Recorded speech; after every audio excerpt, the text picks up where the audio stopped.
I feel you, Bo.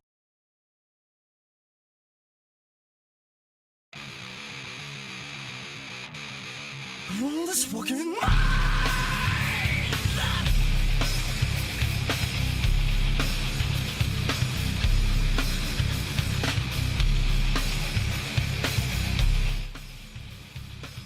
Whew. Well. A little bit late in starting this stream.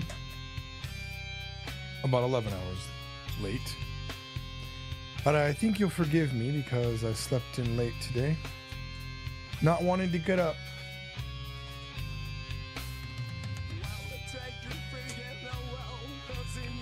Didn't want to get up. What's up, Chelsea Bear? Give me a second while I switch out of this music.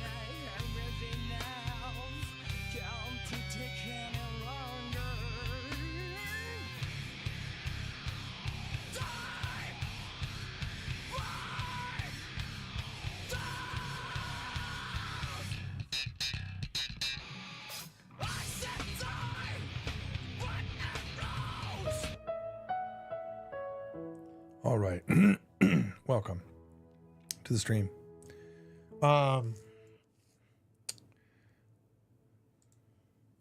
My cat is gone.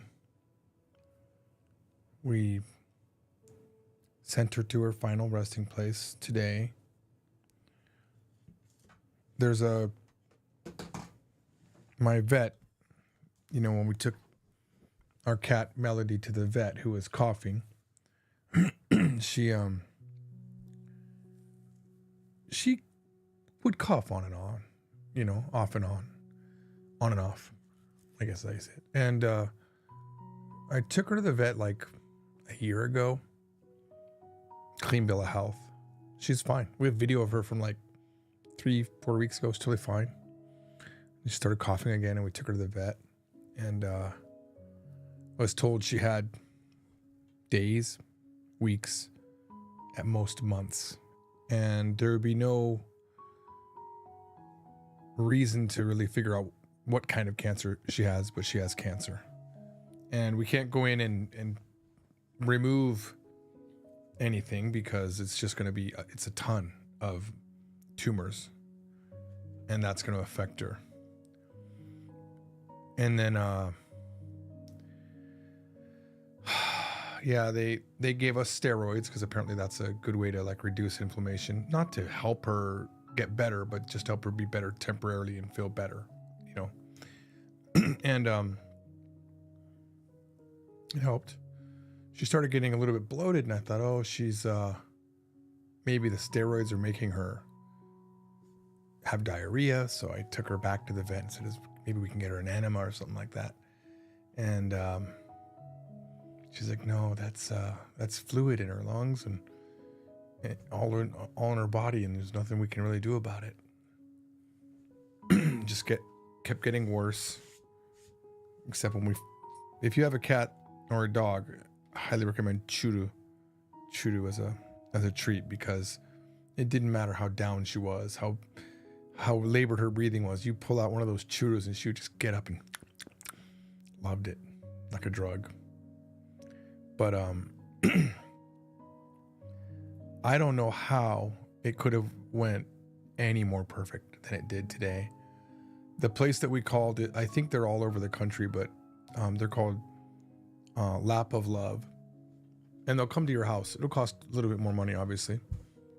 But yeah, they came to the house. But even on the phone, like, I was bawling. She's perfect. The lady was just perfect on the phone. Like, if I can review them, it's 10 stars, not 5. There's not enough stars for how well they treated that. And I never felt rushed on the phone.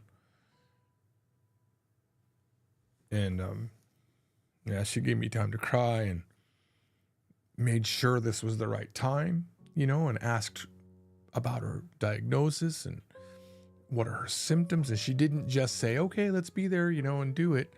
It was very, very, very, very handled well. And we booked the time, which was today, between 1:30 and 2:30, Got a call around 1 saying, yeah, I'll be there about 1:45. So both my daughters are here to say goodbye. And all three of, I slept in my room, but all three of my wife and the daughters slept in the living room area, the game room area where Melody was sleeping on her favorite pillow, which was beautiful. And Melody loved people. She just really loved to be around people. A lap cat, you know. Even when the room was flashing with all the lights of my karaoke, she would come out. She'd come out, hop up on the couch, put her head down, and just listen to the music, you know, just me singing Gangnam Style or whatever, you know. So I, 2 nights ago, I gave her a karaoke show, last one she ever got. Just me singing and her on her pillow, loving it like she always did. And yeah, my daughters and my wife slept in the room with her, and they were with her all day. And then about 15 minutes before 1:45, we took her out back. And we've been taking her out back, for the last 3 days, taking her outside. She just always loved outside. She just perked up, and we let her smell leaves and sticks and flower petals and whatnot. But she was just, so weak, So she's just laying out there today. Sun's hitting her on her back, and it's just really warm. We're all around her. Bring out some churros. She sits right up, eats that churro. Oh my God. Can't finish the whole thing though. She just doesn't have the energy. But she loves those churros. And we're all petting her, and she starts purring so loud, just like, and I think we were all so happy that she was happy. And she was purring the whole time. And then the lady came back, explained to what she was going to do. Explained that the first shot was going to be a sedation. And I'm sorry if this is triggering for anybody. I understand if you have to leave. But the first shot was just to relax her. And they said sometimes when a cat's in this position, especially with lung issues, because Melody was just like, she's not able to breathe, opening her mouth each time, like panting almost like a dog, just could not get her breath. And they said, yeah, sometimes they pass here, but she didn't. She just, breathing changed a bit, but she was still here, still purring. As crazy as that is, she purred the whole time. And not once had she, during her painful days, purred for pain. I never came across her purring, because that's a common thing. It was when we came near and started touching her, she just was so happy because she loved people so much.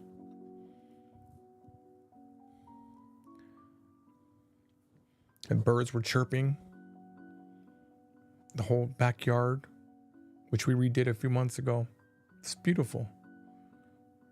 Laying on her favorite pillow, surrounded by everyone that she loves. Birds chirping, purring. And then she was gone. I've already cried a lot. I'll try not to cry today anymore. I'll cry later, for sure. Again.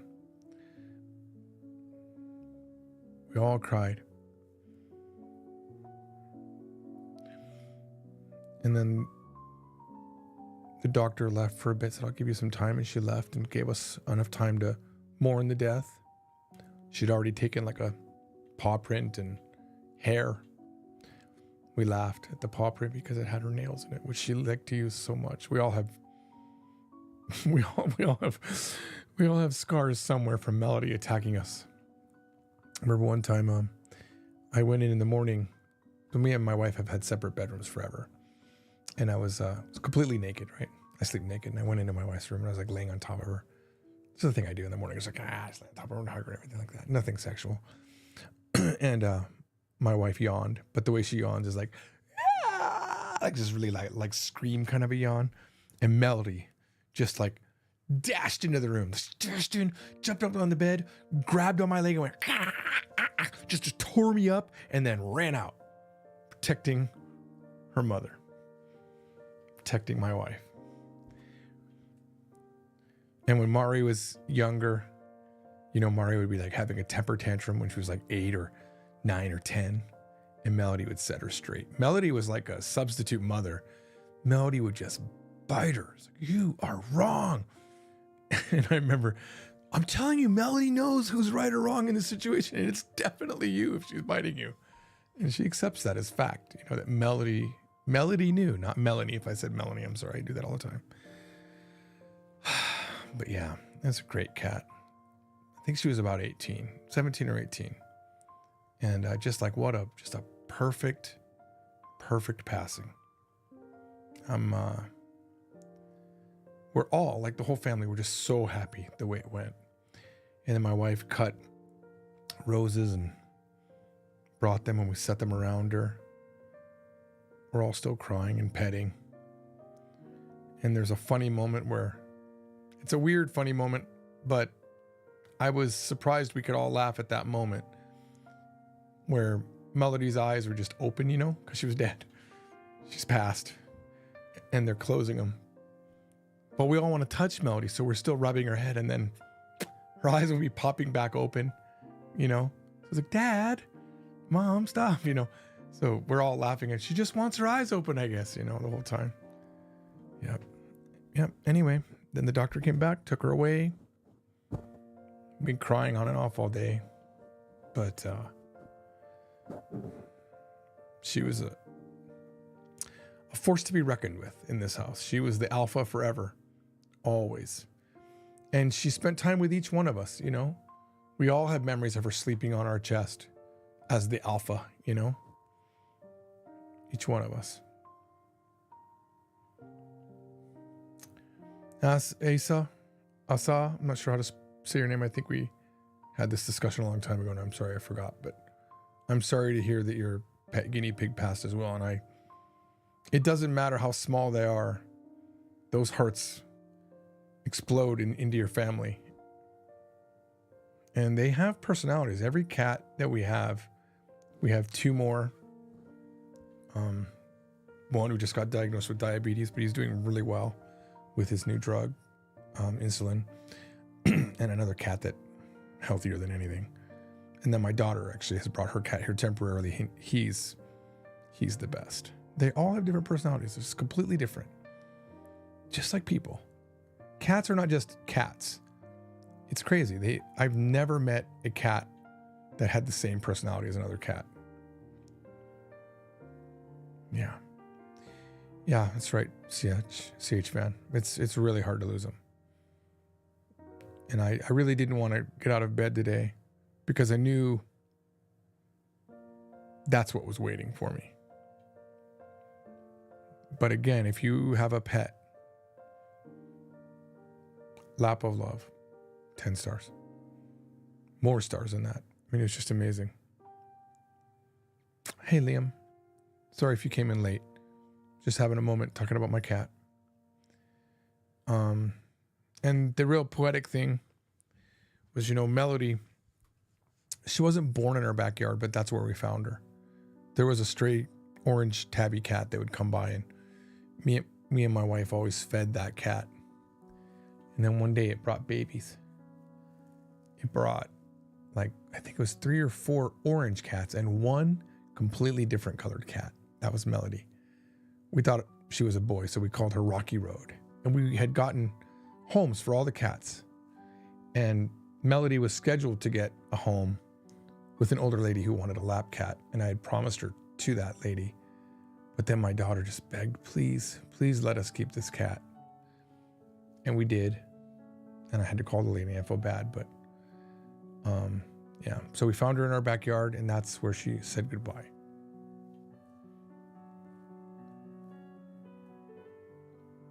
Purring the whole time. Just, she went perfect.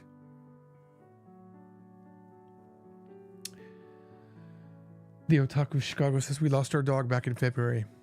It hit my grandma the hardest. Our little Chihuahua acted more like a cat than anything, and I miss her. Yeah. You know, if there's any more bigger reason to hope that there's an afterlife where the souls of the living creatures on this planet go, this is it. more than anything, you pray and you hope. And, you know, I know I've railed against religion here, but if we get past all of the ridiculousness of the story, it's beautiful to know that if you die, you meet everyone that you lost. That would be nice.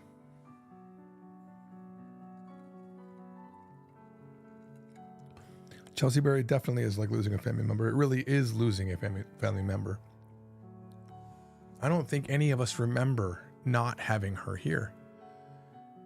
You know, 17 or 18 years. I'm not exactly sure. We think it's 17, but I mean, my youngest daughter is 21. So she was like 4. She doesn't remember not having Melody. My oldest was 8, you know.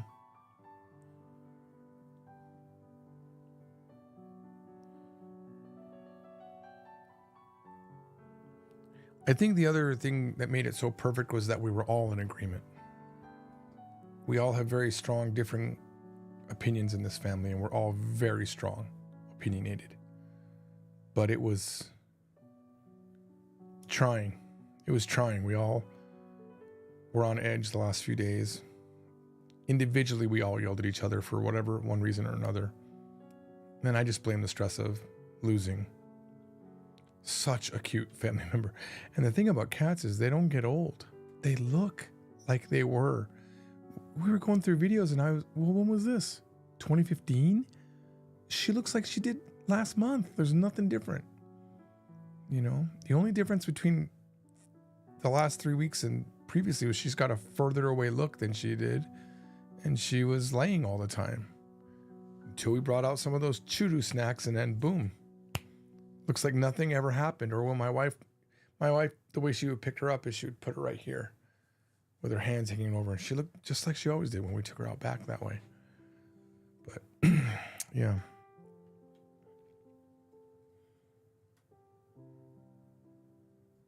Yeah.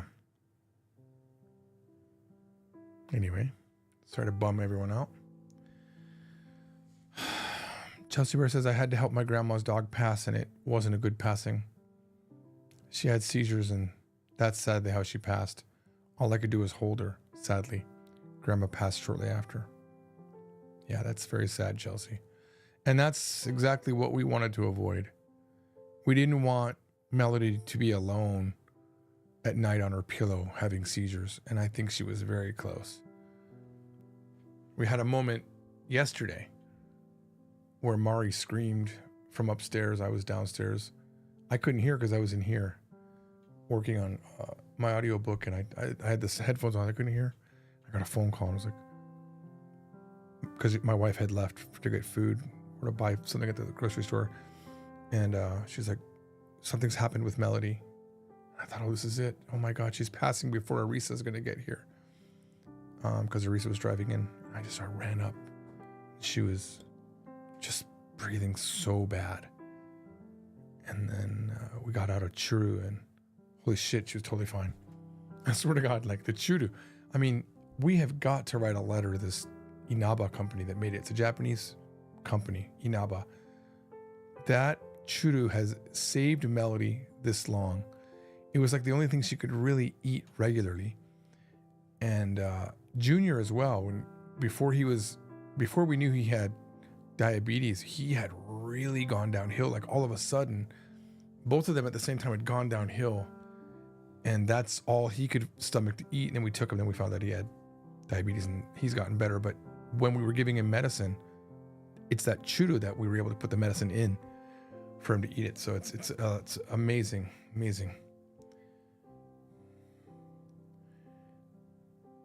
Hey Marie, I remember you.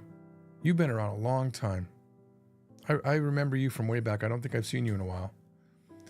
But welcome back to the stream. You will all be together someday, but it will seem like no time was lost. Hechio Okami says, you guys did the right choice. Now, no one doubts that at all. We all think it was the perfect timing. Her days got harder and just more stressful. It had to be done. You all never left her side. and gave her happy memories before she passed. I'm just so thankful that she was purring on the way out. Little bit of a moment where that first needle went in, but right after that, right back to, she's like, okay, I'm good, because it started taking effect. You know, it's so much better than when my friend lost her cat. Oh my God, I'll never forget. We drove the cat to the vet, took him into the cat inside, and Klochka is that cat's name, and took her inside, and they explained the shots. My friend was in a daze, and then they gave that first shot, and when that second shot hit, my friend just let out this scream that I'll never forget. This pain scream, like you've seen your family member die in front of you. It was horrible. That's why I'm so thankful it didn't go like that today. It went really well. I wish it could have went that well for my friend. Yeah. Well, anyway, I thought I'd stream, just let you know why I didn't stream this morning, because I was planning on streaming. I'm going to try to get back to a more regular schedule. Trying to get, I don't know if I'll stream tomorrow. I think I'm going to try. Depends on what time I get to bed. I probably should, I haven't walked outside. Let me walk a little bit.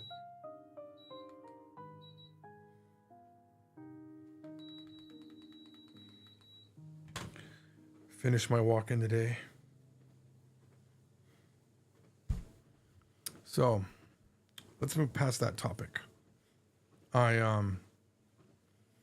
I kind of got stuck on my book yesterday, or actually a day or 2 days ago, and I decided I'm kind of on the path of deciding to maybe scrap the audio portion of it for a while and just focus on finishing the book, the current revision.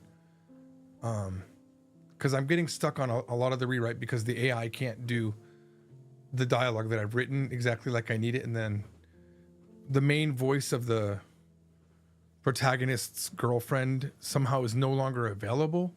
So I think I'm just going to write the book for a while and then come back to it. And maybe I'll hire someone to help me, get it done.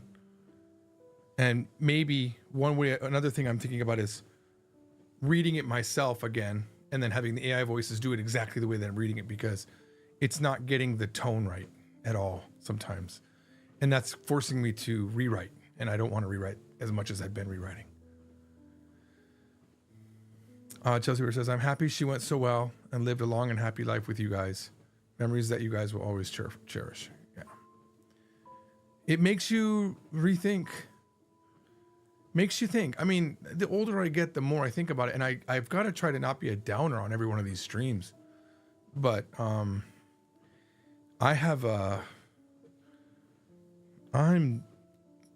deep. I'm a deep thinker most of the time.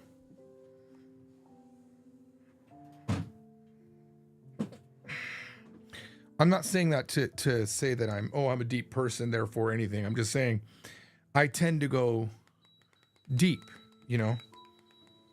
about, I'm very nostalgic about things, or, this was the first time we did this or that. And my oldest daughter doesn't like that. So we don't mesh there, but I tend to go there, and I think that tends to make me write until I started writing full-blown novels. Most of my novels involve just not novels, but stories, or, death or God.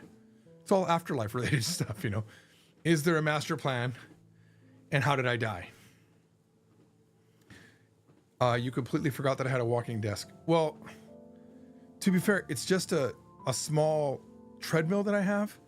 And normally I have it stacked. Like I lift it up and then I have it over there so I can have my chair back in here. But yeah, it's pretty nice. I got it for $133. They 100% lost money on this because they had to ship it from China.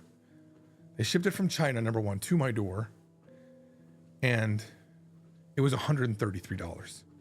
And it's pretty good. Like, it's fantastic. I bought it off of TikTok, of all places.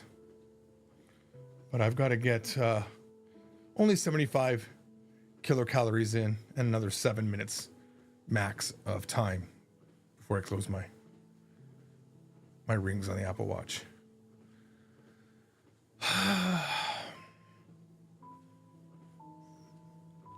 Man, I really, really hope there's an afterlife. Not just about my cat, but like, what a waste of learning your entire life if you just die and then in a generation or two, no one knows who you are, because that's where you're kind of ending, you know? That's where you go, right? Do you know who your great grandfather was? I don't know his name at all. I don't know anything about anyone. I don't even know my grandfather. He died before I was born. The only thing I know is I have the same name as him. I'm actually the third. George William Trombley the third.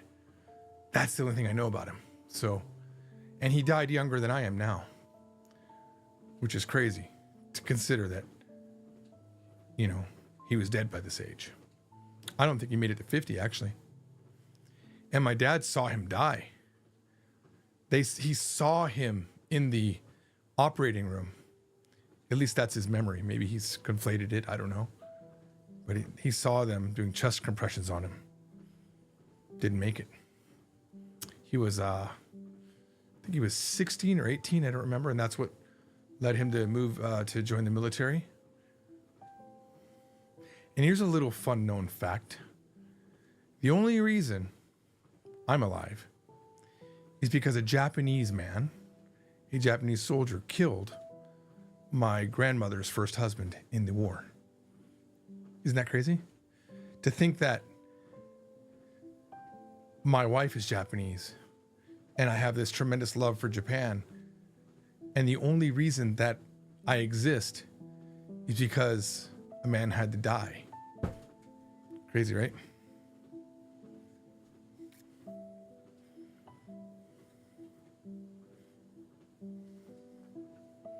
Yeah, it is crazy, right, Hetchy?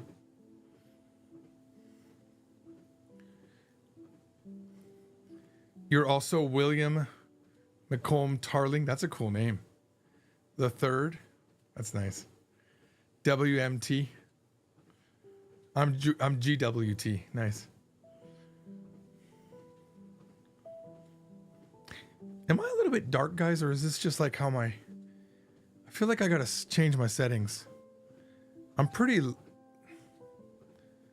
Yeah, I don't think I can really fix this. I got too much,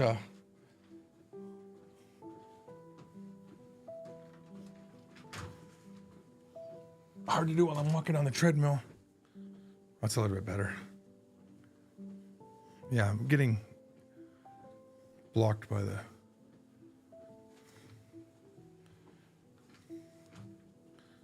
That's a little bit better.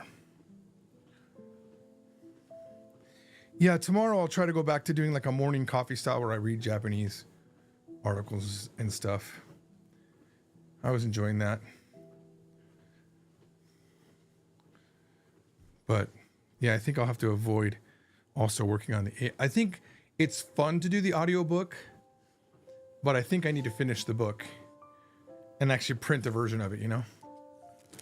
And I think the hard part about a novel that's something I don't have to deal with the textbook is I can remake the textbook and re-release it, you know? Really can't do that with a novel. I don't think you can have revision 1, 2, and 3 of a novel after you release it, you know? Chelsea says, I believe there's an afterlife. I just don't think it's off judgments based of how you lived your life that decides where you go. Yeah. And you love dark stuff and deep talks. Yeah, me too. I just really enjoy considering where it all goes, what it all means. You know? We're in such a big environment. You know, this universe is so huge. You know, much less the Milky Way galaxy, you know. Crazy when you think about it. It really sucks when I get into that thinking mode though, because I'm like, really, I'm going to teach Japanese, this one language on a planet that, you know, what, how many people speak Japanese? 150 million max, maybe, right? You have the population plus maybe a little bit, but you know, that's like a fraction of the planet.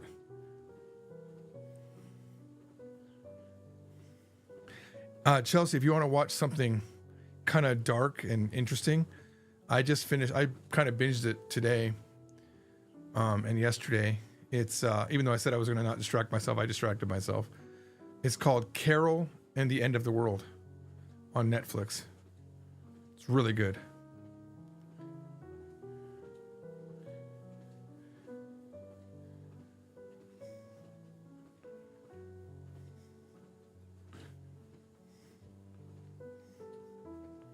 Not sure what you're talking about, Otaku Chicago. Twilight swapped the genders and re-released it? Did they? I didn't know it was released. They made a girl vampire? That's hot. Could have something for the guys to be into.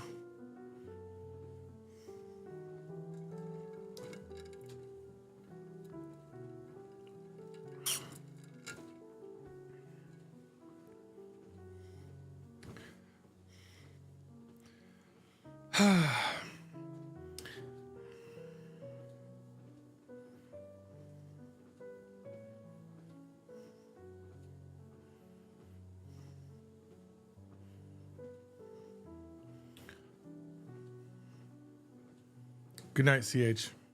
Sorry, I have nothing else to say. I was actually just thinking maybe we should listen to the audiobook in its current state. Why not? Since I'm going to stop doing it, I might as well listen to it one last time. But then I thought, maybe people don't want to hear it. Most people don't. It's going to be a select audience that listens to it.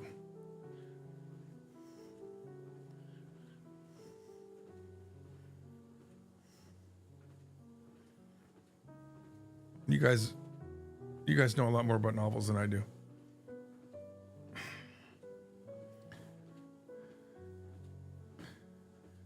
No, I'm not going to write a new version of the novel. No, I'm going to finish it. I already finished it. I'm just doing a rewrite. I already rewrote up to chapter 55 and I'm already 13% through the third or fourth or whatever number. I don't even know anymore because it's a rolling thing. I'll work on certain chapters and then go back. So it really is super fun though, rewriting stuff that you already know the ending to, because you can add little things that come up later on. There's a guy that comes up much later. Like there's a character that comes up later in the novel that I came up with as I was writing at that point. And I was like, oh, that's good. And he got tied to another character that was completely a not important character at all. And then now I just casually can, like, very early on in the novel, throw his name in there one time, just one time. And then it's like later on, if you reread the novel, you're like, oh man. It's like when you watch The Sixth Sense again, if you haven't watched that movie, if you rewatch The Sixth Sense after watching it, it's crazy. It's so cool when you rewatch The Sixth Sense. Amazing.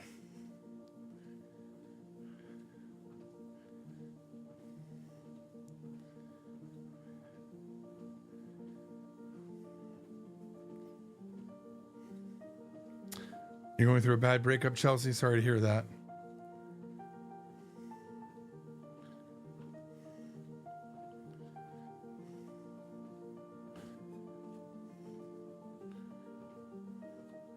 You guys want to hear the first chapter? There's only 18 of us here. I bet when I start it, we'll drop down to like 11 or 10, but I don't mind.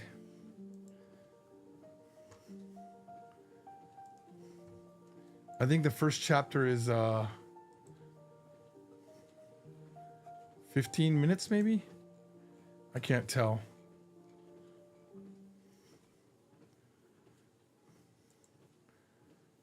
You want to hear it? Hopefully I didn't mess it up. I was doing some rewrite. I was doing some changing of the voices. It's possible that certain parts of this, the voices shifted, and I'll let you know if that happens. See, we lost 4 just by me saying that. So, I think we've already committed. Should I leave the piano going? That's a kind of a debate. Of course, no one said they wanted to listen to it. I asked and no one said, yeah, man, let's go. All right, Hechiyokami did. All right, that's enough. Here we go. So this is chapter 1. I don't have a chapter title on this. Normally I do. Chapter 1, George. That's how it would start. George was certain fate didn't care about a person's dreams, nor how hard they'd worked toward achieving them. And sometimes fate reminds you who's in charge with a swift career-ending blow to your kneecap. George clicked Pay Now, and half of what he earned as a trainer for the month transferred out of his bank account. The loan repayment app, ironically called Fate Management, blared a trumpet sound, and confetti showered the screen. A cheery voice spoke. It's time to celebrate. You've reached a milestone. George muttered under his breath. Celebrate being a slave to the bank? A grim reaper holding a scythe appeared on the screen and spoke in an evil voice. You did it. You killed your debt. A tombstone etched with $362,000 poked up through the grass. The bony arms of the Grim Reaper raised in the air, slashing the scythe diagonally through the tombstone. Blood filled the entire screen, then rolled off with the new amount of $179,000 and today's date below it. George drew in a deep breath and immediately exhaled while saying, Another 3 years to go. George tossed his phone onto the battered leather sofa in his rundown one-bedroom apartment. Sunlight bouncing off the faded pink wall of the opposing building illuminated a single plant atop a scuffed bookshelf filled with books. George didn't mind having the worst view in the Flamingo luxury apartment complex if it meant cheaper rent. He guessed when Flamingo was first built, luxury was appropriate as part of the name. Young families and bachelors with dreams of ever-increasing property values rushed to buy units, but with the deterioration of the neighborhood and decades of poor management, calling the Flamingo apartments luxury felt like pure puffery. George dumped the remainder of the soy milk Kim had brought over on their date night into a bowl of sweet-smelling, cheap supermarket brand cereal. This would be his only meal until after his final client's training session ended at 7 p.m. George's sole focus had been paying off the nearly $400,000 of medical debt incurred after a smashed knee ended his once promising MMA career. If this were any other type of debt, he might have chosen bankruptcy and a fresh start, but the Medical Responsibility Act of 2032 took away that option. In pursuance of his goal, George's training schedule for the last 2 years had been packed with sessions every day of the week ending in Y. It wasn't until Kim had made it clear she was sick of rushing to meet George in between training sessions for what she called a standby date that George had begun taking Thursdays off. George had calculated he could cut down on his volunteer work at the shelter, or maybe do an extra session on the other days to make up for the lost income. The Thursdays, set aside just for Kim, ended up being therapeutic. George soon stopped caring about the lost income. It gave him time to forget the rich, entitled elites who insisted on a human trainer as a status symbol despite the existence of capable, if not better than human, AI trainers. Most Thursdays ended with George nestled next to Kim on his sofa, watching true crime shows on a vintage Blu-ray player. George shoved another spoonful of cereal in his mouth and flipped to the dog-eared page of his latest thrift shop find, the 1951 print edition of Classic Crimes, written by William Ruffhead. His reading was interrupted with a chime from his phone laying on the couch. It was the SD Trainers app, alerting him of a new request. Swiping to the message, George sighed. Not again. What's wrong with this guy? George had already declined his previous 3 requests. Everything about this guy screamed pain in the ass from his over-the-top profile to his 3.5-star rating. And on top of that, he was insisting on a Thursday 11 a.m. session, despite George having marked every Thursday as unavailable. I sure as hell don't want to train on my Kim day. George was ready to decline yet again, if not for the message attached to the request. The first sentence was in all caps. Message from Prospect. Read before you decline. I require a trainer of your quality for a year-long unique project. I will pay 3 times your normal hourly rate for a guaranteed minimum 3-hour weekly session. Cash will be paid discreetly at the end of every session. 3 times my rate? Why? George reread the message to make sure he understood it. It seemed too good to be true. George was tempted to accept, but he had questions. Who is this guy? Why spend so much? What's so special about me? And why pay discreetly? No sane person would walk away from this offer. George calculated that by completing this job, if it were real, and maintaining his current schedule, he could eliminate the constant reminder of his failed MMA career, and finally proposed to Kim. She wouldn't be happy about going back to standby dates, but certainly she would understand. I guess the 4th time's the charm. He clicked the Accept Client button and the training request was added to his calendar. Now for the hard part. He tapped Kim's name in the Messages app and began typing. Hey, I won't be able to make our Thursday lunch this week. Oh, anything I should know about? No. I accepted a new client who insists on Thursday for his first session. We discussed this. I thought Thursdays were for us. They are. But this guy was persistent, and he offered triple my normal rate. Triple? As in 600 an hour? George didn't talk much about his past, especially his financial issues, so Kim wasn't aware of George's large medical debt. However, at one time she had been one of his paying clients, so she was aware of his previous rate of $200 per hour. Actually, I raised my rate to $250 last month, so $750. Wow. Who is this guy? And does he need a young, beautiful, go-getter PR agent? I'm not sure who he is besides his name. I'm meeting him at the Letter building on the 100th floor, so I assume he's an executive at Letter. Are you kidding me? Letter? I strongly recommend you reconsider this guy. Reconsider? You think I should charge more than $750 an hour? No, not that. Give me a second to look for something. The only thing George read were his true crime books, training requests, and messages from Kim. Consequently, news of the world came to him primarily via conversations with Kim, whose work required her to be hyper-aware. George knew Letter had built a skyscraper in the center of the city, but didn't know much beyond that.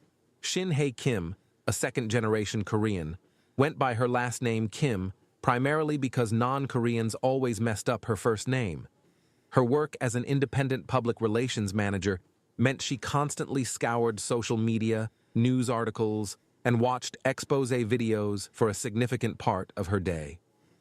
After a few moments, Kim sent 2 links. Check these out. There's more, but this should give you an idea of why Letter is so dangerous. The first link was to an article from the Texas Daily Telegram titled, "Letter Under Fire for Animal Testing Deaths at Dallas Facility." An anonymous whistleblower, working for Letter at their now shuttered research facility in Dallas, claimed upwards of 100 chimpanzees had died under mysterious circumstances, and that the company had covered up their deaths using an on-site incinerator. Letter, of course, denied the claims, and a subsequent investigation by the Dallas Special Investigations Unit ended with no charges due to a lack of evidence. George always enjoyed how Kim's face lit up when she talked about a new conspiracy theory. His doubting nature made him the perfect devil's advocate and led to stimulating debate. Could this be a simple shakedown? To George, it felt like an easy way for a disgruntled employee to make a buck either from paid interviews or maybe blackmailing Letter. But on the other hand, what does a tech company need an on-site incinerator for? The second link was to a video titled, "The Many Evils of the Letter Company." It was a well-made video released a few days ago on the popular The Truth Wants to Be Free channel. The channel, known for its viral videos exposing the supposed wrongdoings of government agencies and large companies, claims to be the largest private investigative organization in the world with thousands of anonymous investigators. Despite their claim, George had never heard of the group. The video opened with dramatic music and fancy motion graphics. A map popped up showing hundreds of factories, research facilities, and office buildings owned by Letter throughout the world. According to the video, the CEO of Letter was merely a figurehead with no executive power. George was surprised at the sheer number of locations. It seemed Letter was everywhere. Is Letter really this big? The narrator spoke. This behemoth of a company, so intertwined in our daily lives, has no accountability to the billions of people interacting with its products every day. Its repeated scandals are left unanswered and unpunished. Headlines of various scandals involving Letter flashed across the screen with the sound of thunder for each one. The narration continued. Letter's response to these major scandals is to have yet another puppet CEO step down while paying them millions of dollars in unearned compensation. Then, soon after, another figurehead CEO takes over, making hollow promises of change to assuage the public outcry. George tried to think of any Letter products he owned, or had seen for that matter, but couldn't come up with any. He vaguely remembered Letter manufactured large medical scanning equipment, and maybe they did something with automation robotics. But did billions of people interact with Letter? He wasn't sure. The narrator's voice deepened slightly.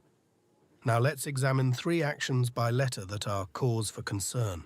The next segment brought into doubt the circumstances surrounding Letter's acquisition of a highly valued block of land in the middle of downtown San Diego. It was here they would build their new flagship research facility named simply the Letter Building.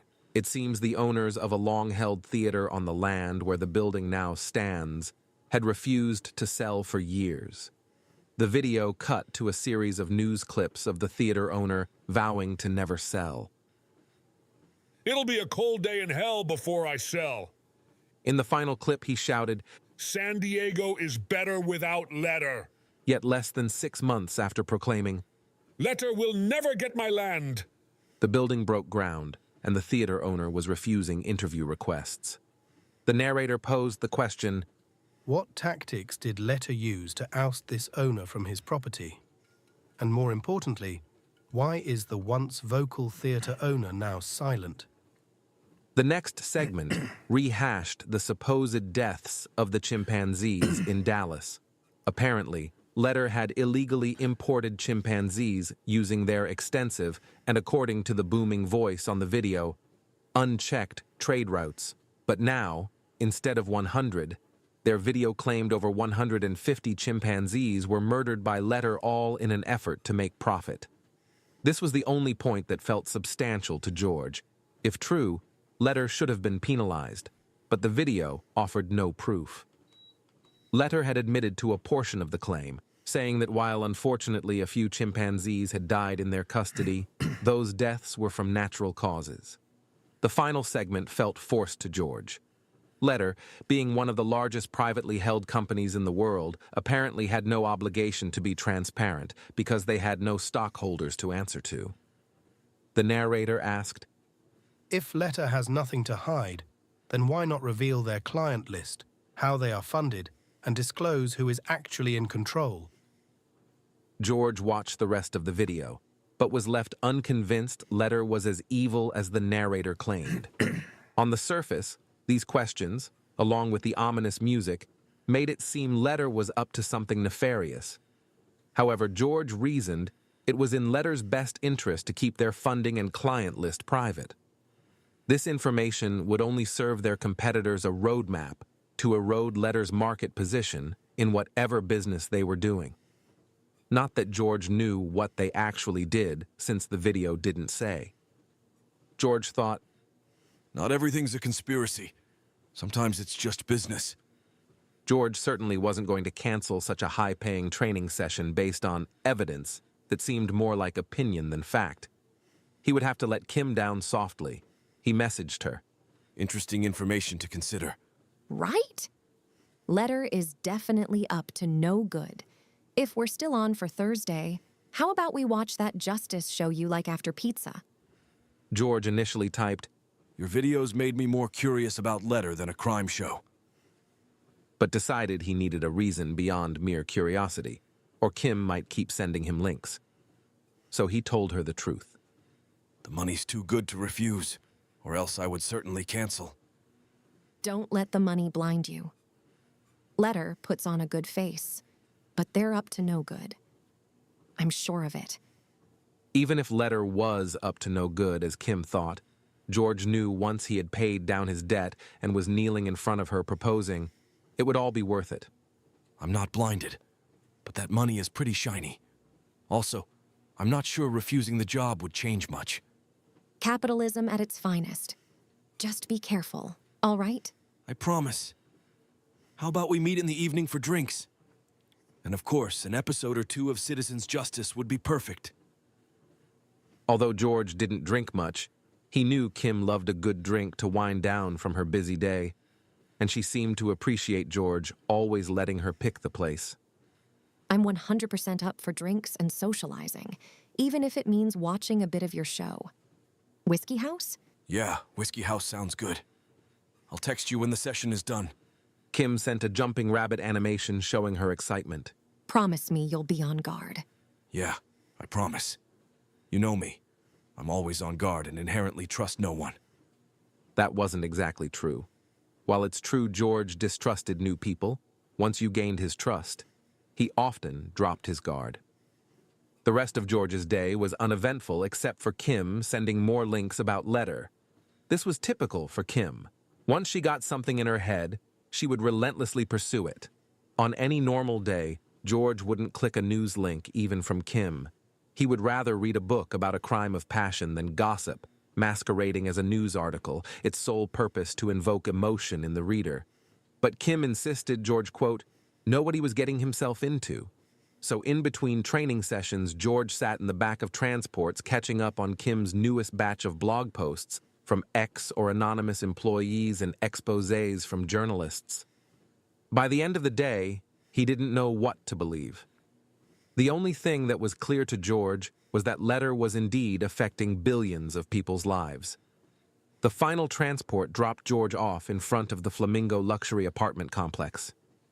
The O in Flamingo and the entire word luxury had been burned out for years.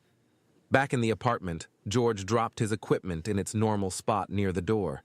He would wipe it down tomorrow morning. His phone pinged, notifying him of a new message. Pulling the phone from his pocket, he tapped the sleep mode icon, ignoring the link Kim had just sent. No more Letter links today. He snatched the classic crimes novel off the table, and after brushing his teeth in the kitchen sink, which unlike the bathroom one didn't spit out brown water, he laid in bed and read the remaining chapter. George didn't believe in God, but he hoped fate was done dealing him blows, and would allow him to get back on top and live the rest of it happy. I gotta say, that was a good first chapter. I don't know, I'm biased, but I would love your opinions. I want to know what's going to happen next. I think that, and I know where that's like the fourth or fifth version of that chapter, and it's so good now. There's like only one thing I need to change, one small thing. It's the Whiskey House, not just Whiskey House. And he had never been there before, so him saying, yeah, Whiskey House sounds fine, is weird. He should say, the Whiskey House? I haven't heard of it, but I trust your judgment, or something like that he should have said. That's all I've got to change there. You want to keep going? Let me know. Someone has to say it because I'm going to play it anyway. I want to hear it. See, now I'm thinking I got to finish the audio part because it's the audio part that sells me on the story. Like, it's so good. It's so fun for me to listen to. I wouldn't do it as an audio drama. I would just do it as this. That's how I release it. Also, I'm glad to hear you saying you love the details that are constantly given to the listener, Hetchy, because the first version of this book had no details. I had to learn how to do those details because I wasn't really doing them. Doggy ear. You should change it. I looked it up. Did I say dog-eared or doggy-eared? All right, I'll consider that on the next pass through. All right, I'm gonna go to the.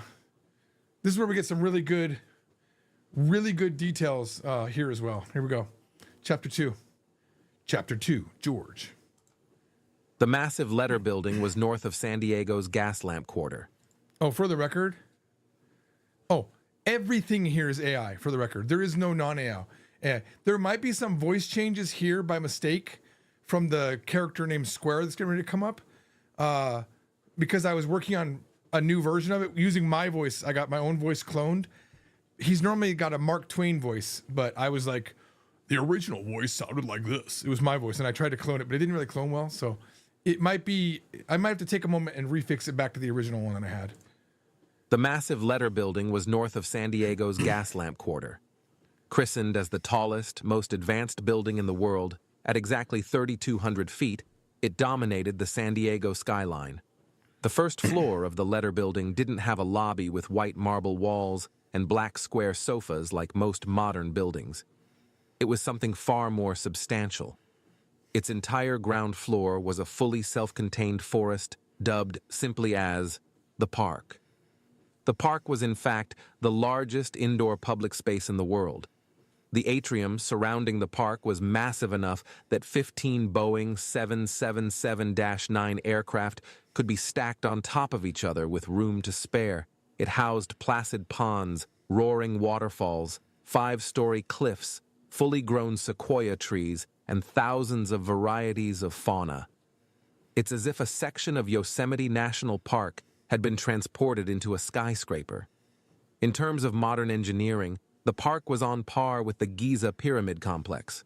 The park's AI-controlled weather system was capable of reproducing all 4 seasons, from hot, humid summers to dry, snow-covered winters. Much to the delight of San Diego locals and tourists from around the world, spectacular rain and snowstorms rarely seen in Southern California could be created on demand and witnessed on a schedule. George exited the unmanned transport near the east-facing side of the letter building around 10:40 a.m. The entire structure seemed to be floating. It reminded him of a toy he got on his 10th birthday called the Magic Levitation Cube, which turned out to be just a set of well-placed opposing magnets. The building's support beams were expertly hidden amongst trees large enough to be used in the construction of Noah's Ark, and rocks seemingly pulled directly from the walls of the Grand Canyon. As George crossed over a narrow grate at the edge of the path into the building, a steady jet of air enveloped his body. The air curtain, as it was called, put an invisible barrier between the sweltering heat of a decade-long drought and the cool, lightly humid breeze of a spring day in April. It wasn't anything like the harsh air conditioning George expected from a large skyscraper. It felt more like air cooled over a calm mountain lake. As George entered deeper into the park, raindrops would occasionally hit parts of his body. The letter building, like most contemporary buildings, greeted its visitors with an Omni Guide. Omni Guide was one of hundreds of specialized agents available under the advanced AI system architecture Omni. Omni was developed by Letter Corporation a decade earlier to address the many shortcomings of previous AI models. This particular Omni agent's full name was Omni Destination Guide, but many simply called it Omni Guide, or just Omni. Its purpose was to eliminate the need for building maps and signage that took away from a visitor's experience. It could offer individualized direct wave guidance to visitors automatically or by voice request, depending on user preference. Unlike its predecessor AI programs that proliferated in the mid-2020s, Omni wasn't built by sucking up human-created data, and it wasn't a language model. Instead, Omni learned much like a human baby. By iterating through millions of experiences with randomly generated variables in a sandbox environment, each Omni agent lived the equivalent of hundreds of thousands of human lives before deployment. Omni's only limitations were the numerous ones set by the world governments.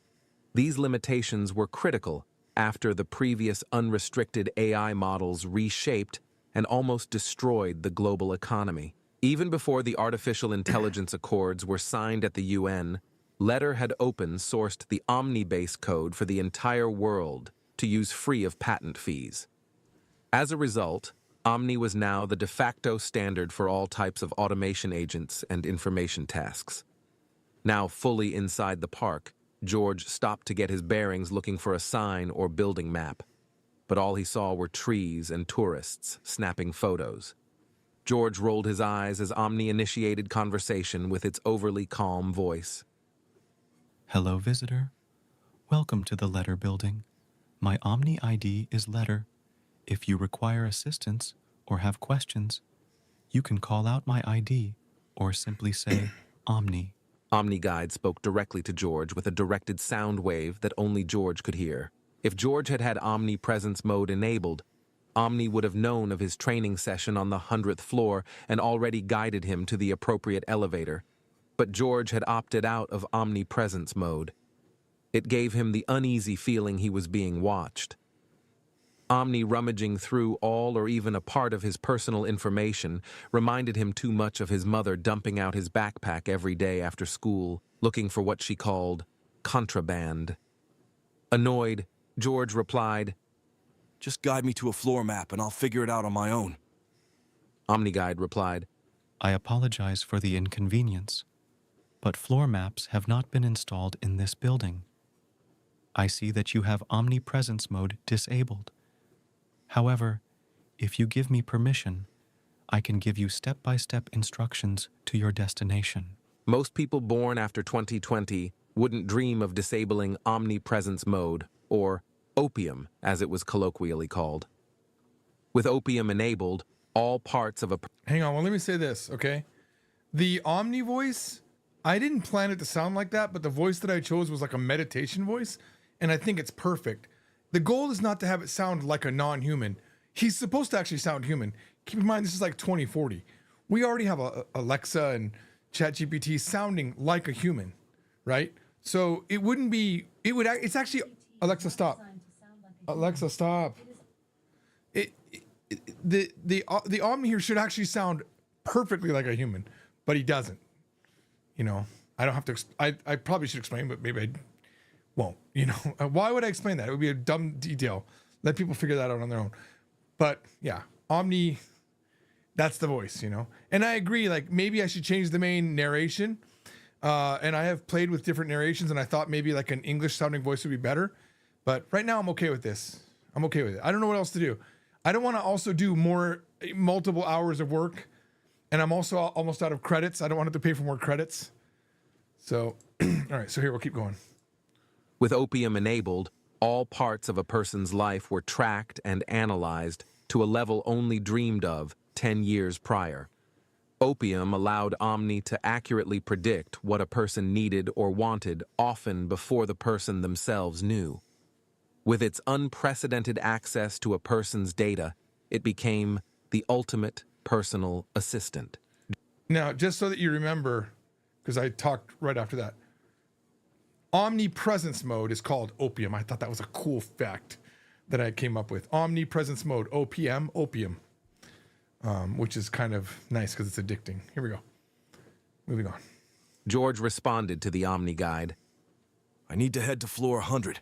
I give you permission to guide me to the elevator, but that's all. I apologize, but access to the 100th floor is restricted to authorized letter staff and invited guests. If you allow me to access your Omni identifier, I can verify your access permissions. No thank you, buddy. I'm not comfortable allowing access to my identifier. My name is George Williams, and I'm meeting with Mr. Square. Whatchamacallit? He couldn't remember the client's last name, but it wasn't necessary. The first name was enough for Omni. Omni Guide responded, I have confirmed your appointment. Multiple elevators stop on the 100th floor. I will vocally guide you to the closest one. Yeah, okay, George muttered. There were many advantages to opium, but it meant giving up much of your privacy. The older generation fought hard for privacy against systems like opium and scored a large victory with the passing of the Digital Privacy Rights Amendment in 2034. The DPRA granted American citizens sweeping rights regarding their private data. The amendment placed restrictions on how a person's private data was sold, traded, and tracked by companies and the U.S. government. It made being completely anonymous, or going off the grid possible, even in a highly digitally connected city such as San Diego. The OmniGuide spoke. It takes about 12 minutes to get to the elevator. First, walk down the path in front of you for about 5 minutes. At the fork in the path, head left. George balked. Jesus, 12 minutes? Exactly how big is this place? The letter building is the tallest. George interrupted. Never mind. It was a rhetorical question. Ah, my apologies. Opponents of the DPRA warned if complete anonymity were allowed, American cities would become havens for criminal activity. But even staunch proponents of the amendment were surprised by the nearly 15% drop in major crimes countrywide in the 5 years since the amendment was ratified. The talking heads in the media constantly debated if the drop in crime was the result of the DPRA, the introduction of universal basic income, or a combination of both.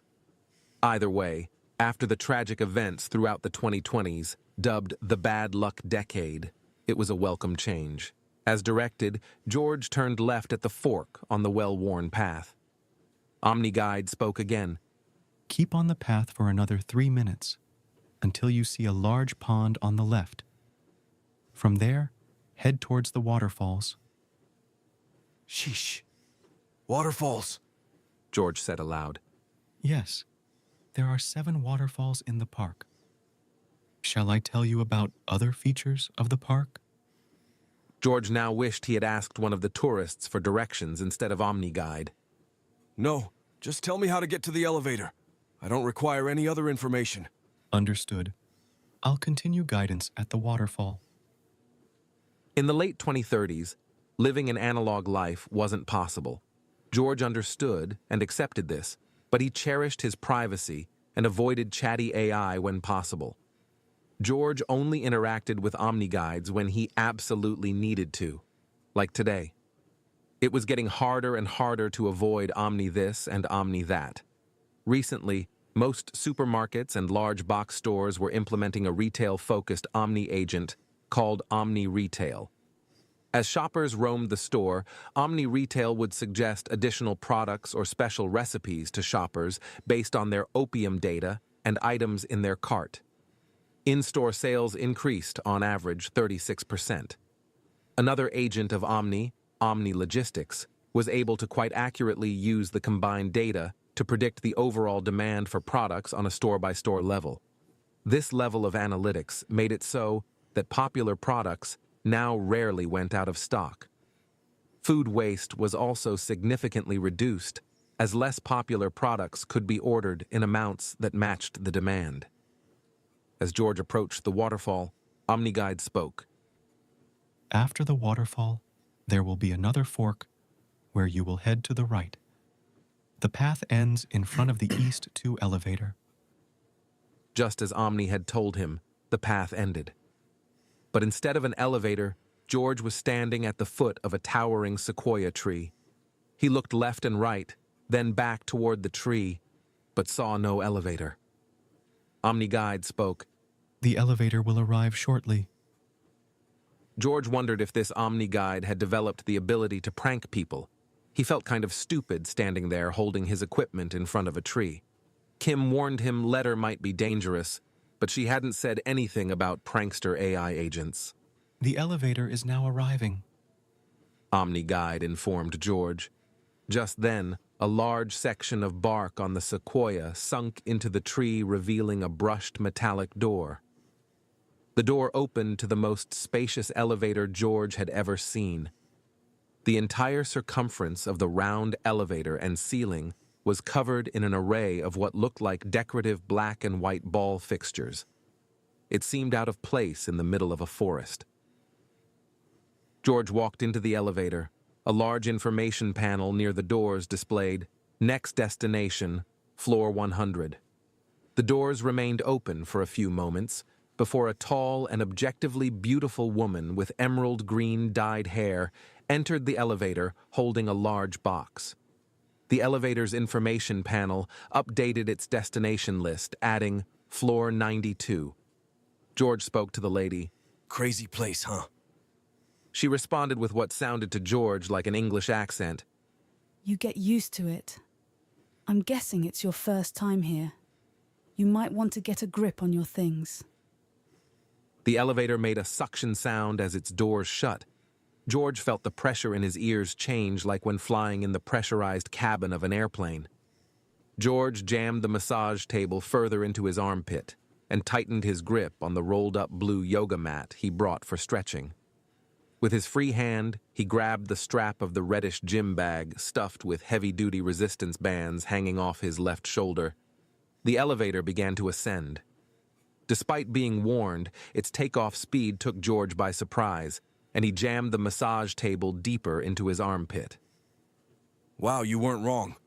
I wasn't ready for the downward pressure, George said to the woman. The woman laughed. Yep. I'm certain I've gotten a few centimeters shorter since transferring here from Dallas. That doesn't sound like a Dallas accent. Well, aren't you astute? The woman said with a small chuckle. I'm originally from London. I guess I didn't stay in Dallas long enough to catch the dreadful accent. George was ready for more conversation, but the elevator slowed smoothly yet dramatically at the 92nd floor, and the doors opened with a pop. George felt a bit lightheaded as blood rushed to his head. The 92nd floor was packed with seemingly hundreds of cubicles. A few of the staff in the cubicles seemed to be manipulating 3D models of what might be human body parts, but it was hard to see from George's position. The rest of the staff were gathered in a tight glob a few meters from the elevator. The ones in the back were craning their necks on tippy toes to see what was happening. What am I getting myself into?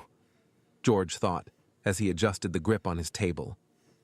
The woman walked off the elevator, and George heard an obviously male yet slightly effeminate voice excitedly yell to her from the crowd.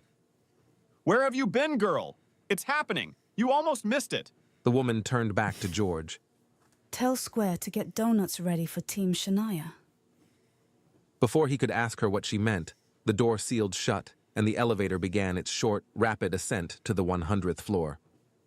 So, she knows the client. George wondered how she knew who he was here for, even though he hadn't told her. Maybe Omni told her, he thought. The elevator again dramatically slowed, and the doors popped as they opened. As George walked off the elevator, it became apparent why she knew who he was meeting. The entirety of floor 100 seemed to be just for one man. In the same space that had more cubicles and staff than George could count, there was just a single circular desk, albeit the largest desk George had ever seen. Beyond the desk was empty office space. Gray carpeting extended all the way to the west wall of windows overlooking the city. Always situationally aware, George noted additional elevator banks evenly spaced 2 per wall, with names like South 2 and North 1 displayed with large metallic lettering above the doors. To the left of the circular desk was a set of brown leather chairs with what looked like full-bodied mannequins standing on either side. A man, seeming to be in his late 50s or early 60s with peppered gray hair, dressed in casual business attire, stood with his back toward George. He was rapidly typing numbers into a program visible on a 100-inch screen. Without turning to look at George, the man pointed to the left and spoke just loud enough for George to hear. You can set up over there, he said, pointing to the left of the chairs. Let me know when you're ready. Oh, see, that's the wrong voice. George knew for sure he would mess up the last name, but he needed to make sure this was the client. You're Mr. Pupenmaker? George asked. I see you share my dislike of opium. The only thing it's good for is scheduling meetings and making sure you know someone's name. It's pronounced Pupenmaka. It's German, but I gave up pronouncing it properly decades ago. Even with Omni, people still can't seem to get it right. So why should I? If George had opium enabled, he wouldn't have mistaken the pronunciation. Once Mr. Pupenmaka was within range, Omni Guide or Omni Scheduler would have privately pronounced it for him via a directed sound wave. Yeah, so that was supposed to sound more like this. I see you share my dislike of opium. The only thing it's good for is scheduling meetings and making sure you know someone's name. It's pronounced Puppenmacher. But it didn't do that. So I like the Mark Twain voice a lot more. So here, I just redid it. It'll be a little bit spacious while it recalculates. George knew for sure he would mess up the last name, but he needed to make sure this was the client. You're Mr. Puppenmaker? George asked. I see you share my dislike of opium. It's going to calculate, rebuild. Give it a second. I love this voice, though. Works so good for him. The only thing it's good for is scheduling meetings and making sure you know someone's name. It's pronounced Puppenmacher. It's German, but I gave up pronouncing it properly decades ago. It's Puppenmacher, really, in German. Even with Omni, people still can't seem to get it right.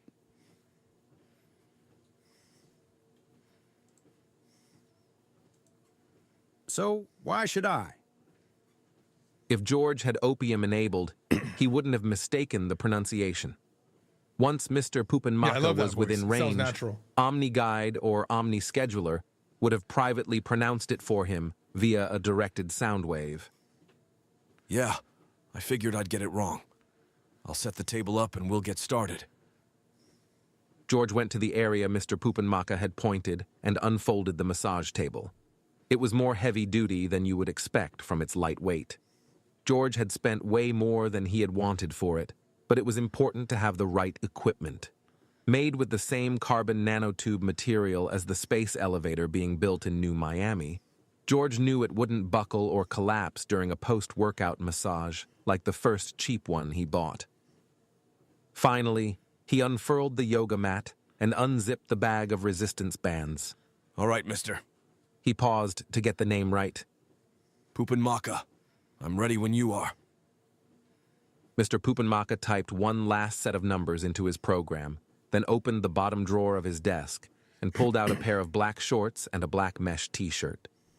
Much to George's surprise, the man stripped naked, not hiding any part of his body, and slipped on the shorts and shirt. He sloppily folded his work clothes, tossed them into the drawer, and kicked the drawer shut. The man was thin and pale.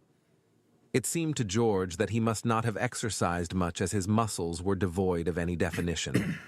In the 3 years since his injuries changed his career path, George had established a well-earned reputation amongst personal trainers.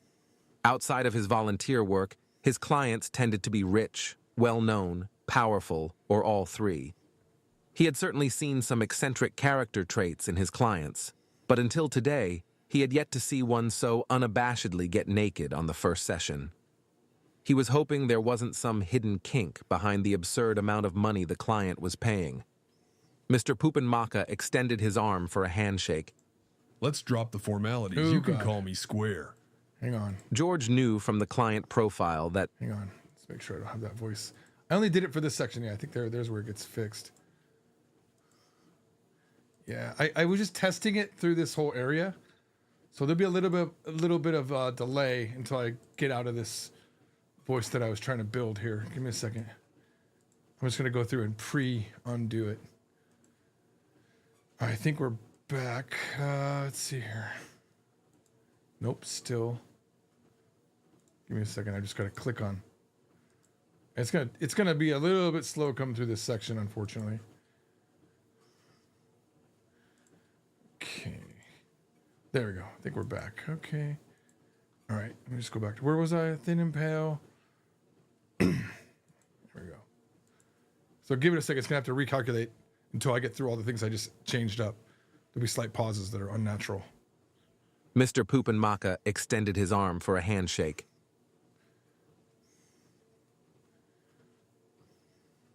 Let's drop the formalities. You can call me Square. George knew from the client profile that Square was not a nickname, but his actual name. George was curious as to its origin, but a private note from a past trainer warned of the client's argumentative nature. So George, despite his curiosity, chose to save the question for later. All right, Square. I'm George. You can just call me George. Interesting. I've never met anyone without a last name. Square responded. Ah, it's Williams. George Williams. Well, at least your name is easier to pronounce than my cursed name. Square said as he chuckled. We're almost past the bad parts.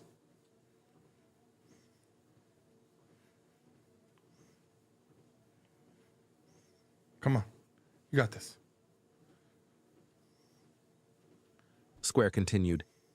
It seems you're the best personal trainer in San Diego, George. Why do you think you're so highly reviewed? George smiled. Well, I'm not sure if I'm the best, but I take pride in my work. Whether my clients are down on their luck, or in your case, paying me 3 times my rate, I treat them with the same respect. On weekends, George volunteered his services for people taking refuge at the People First Shelter downtown. The clients at the shelter were often so overwhelmed with life circumstances that they neglected their bodies and health.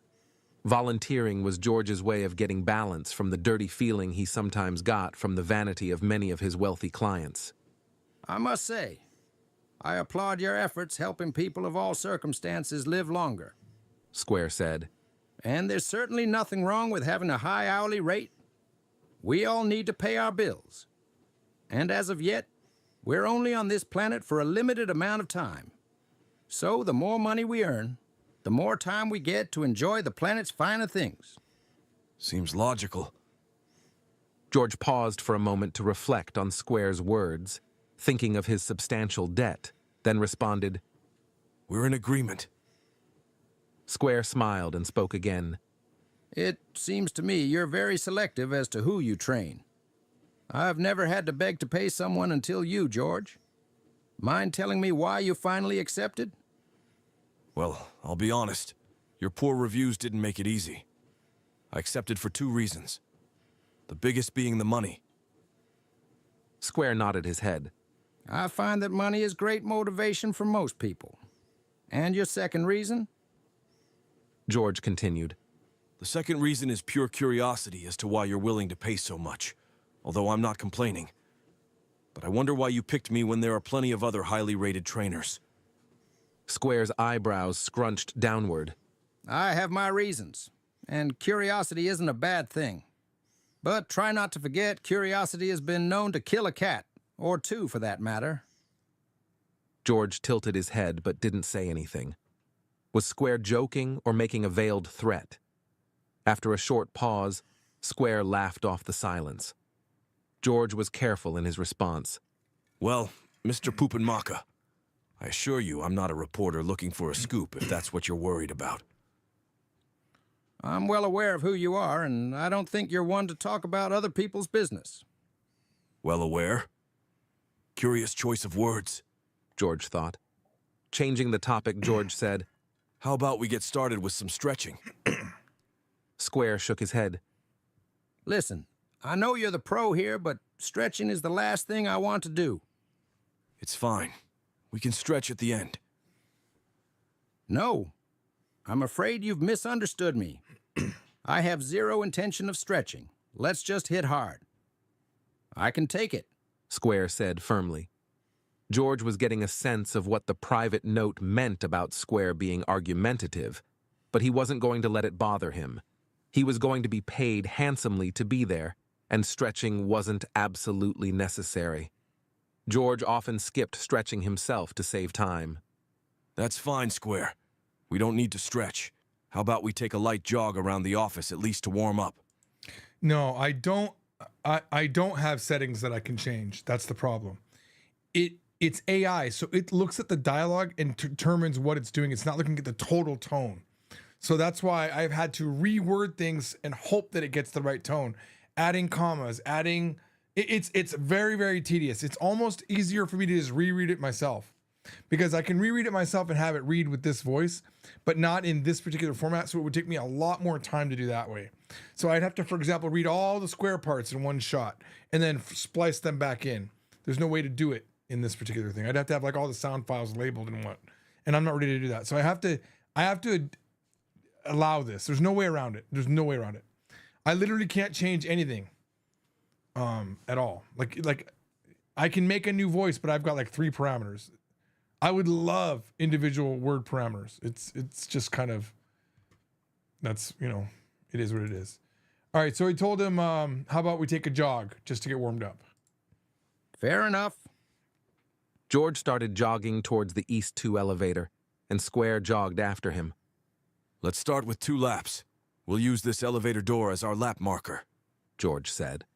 Square matched his speed and was now jogging on George's left side. Neither of them spoke during the first lap. George estimated the entire lap was just over a half mile, and his watch confirmed that they had run .56 miles since he tapped start. This office is absolutely huge for one man, George thought to himself. He wondered if Square ever used any of the other 7 elevators. This is the first time I've done laps in a skyscraper, George said, breaking the silence. Me too, Square said, chuckling. Well, you're doing good. Most people can't jog for 100 feet, much less half a mile, George said. Most people aren't me, George. George couldn't hide the wince his face involuntarily made. He nodded his head while feigning a smile. This was what he was trying to forget on Thursdays. Now, here he is, running with another overconfident, out-of-shape executive. He wondered if the confidence was from all the money, or if the money was from all the confidence. Square, seeming to have noticed the silence, said, Of course, I wasn't being serious, George. I haven't run in years, and that's why I hired you. I need someone to be held accountable to. By the way, when I came up with that line, I was so happy. He wondered if the confidence was from all the money or if the money was from all the confidence. Oh, I loved that line. I was so happy when I came up with that. Oh, man. Because that's what I wonder. All right, here we go. The insane level of money Square was willing to pay for training from a failed MMA fighter was certainly curious. But George had read the entirety of Square's profile and wasn't sure if this sudden humility from Square was believable. You mind if I ask you a question, Square? If it's a good question, sure. What's on your mind? Square answered. The reason I rejected your previous training request was that I normally don't train on Thursdays. Square nodded, listening. But if it weren't for the money, I would have rejected you again, even if you weren't trying to book my only day off. Money has a funny way of overcoming objections and principles, don't you think? Capitalism at its finest, I guess, George said, quoting Kim's text from last night. Square replied, I agree. He paused to suck in more air, then continued. I assure you, the conspiracy theories you've read about me are nonsense. Probably, George said. But no, the theories are just that. Theories. I judge a person by their actions and not by the gossip about them. I don't know of any of your actions, but I did read your profile and your words concern me. I see. And may I ask what in particular concerns you, George? You come off as unaware of your own limits, which is fine, but that unawareness can lead to injury. George, certainly you, of all people, know the path to any success is littered with failure. And those failures can be mental breaks, economic woes, and even physical injury. It's all part of the process. George knew he was already treading on thin ice and risking a life-changing sum of money, but he didn't want anyone to have to live through the pain he endured and still endures even years after his injury. It only takes one injury to prevent success. How can you be so comfortable tempting fate? Square answered. Great question, George. But I fear my answer won't make much sense to you. So how about we move on to another topic? George took the hint. All right, then let me ask this. Gesturing with his arm, he made an arc motion. Do you really need this much space? Isn't it a bit much for just one person? Square continued running for 10 seconds, then finally answered. The space isn't for my desk, it's for my mind. When you lock up a mind in a cramped space, the end result is small thinking. Interesting, George said, remembering how crowded the workspace was on the 92nd floor. How about floor 92? You think the workers there have enough space to think? I'm beginning to like you, George. Contrary to what some of the staff might think, I love being challenged like this. If more people questioned their superiors, the world might be in much better shape. As for the workers on the 92nd floor, they have access to other floors with generous space to think. But the truth is, the nature of their work is vastly different from mine. Where they are merely carrying out directives and following my orders. I, frankly, am saving mankind. Saving mankind? George didn't know how to respond to someone who thinks he's the savior of mankind. It sounded quite delusional, so it felt best to again change the topic. I see. I have a different question about your profile. What do you mean by push my body until it breaks? Seeming to ignore the question, Square answered with a question of his own. Did you know the strongest muscle in the body is the masseter? George hadn't heard this muscle's name since he studied anatomy during his personal trainer certification classes. It's a muscle in the jaw, if I remember correctly. Correct. And with all the jaw muscles working together, the masseter can exert 200 pounds of pressure into the molars. Pound for pound, it can run circles around the largest muscle in the body, the gluteus maximus, which many people mistake for as the strongest. George also was led to believe this during his martial arts training. After all, you never want to skip leg day. George just responded with, Interesting. Square continued, So, now that we've established what the strongest and largest muscles in the body are, I ask you, do you know the weakest and smallest muscles in the body? Don't answer too fast now. I warn you, the answer is tricky. George thought for a second as they neared a corner. Honestly, I'm not sure I know. Square smiled as he kept pace with George, despite all the talking. Right. Most people have no idea.